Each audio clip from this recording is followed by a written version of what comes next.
Well, hey there, it is time for another Wednesday's voiceover video. Now, judging by the title, you can quickly see that this is about the beetles, or to be more precise, about Japanese horned beetles that I used to have. All of the beetles died a while ago, and that is normal because their lifespan is really short, so that didn't come as a surprise. All of the recordings in this video are recorded a while ago, just to let you know. So currently we are looking at the footage of the beetles, and as you can see, they are actually eating a banana. But if you look closely, you'll see that female is trying to eat a banana while male got some other things in his mind. He was definitely not interested in food and just wanted to exploit the situation. I observe those situations quite often, and I was really happy with it because that means that there will be a ton of beetle larvae, so that is very nice. Once the beetles died, I knew that there should be a lot of eggs inside of the substrate in that enclosure, but I wasn't really sure how long does it take for those eggs to hatch into actual larvae. So I left the enclosure to sit like that, and I didn't really bother with it,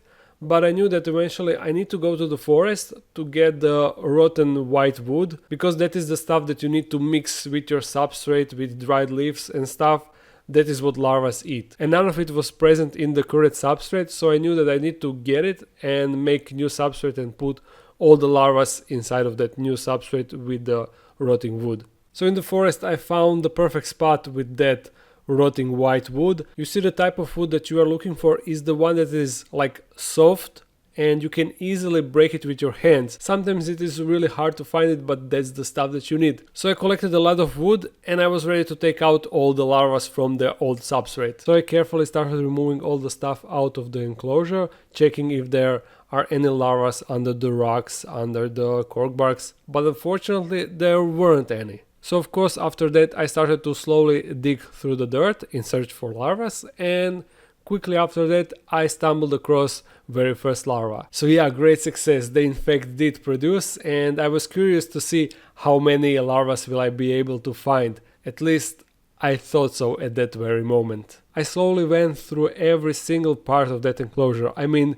through the whole substrate. I checked everything and I couldn't find any larva beside that first one. I have no idea why there was just one larva, if they didn't lay enough eggs, if eggs didn't hatch, if larvae died because there weren't enough food for them in that substrate and I was waiting for way too long to take them outside.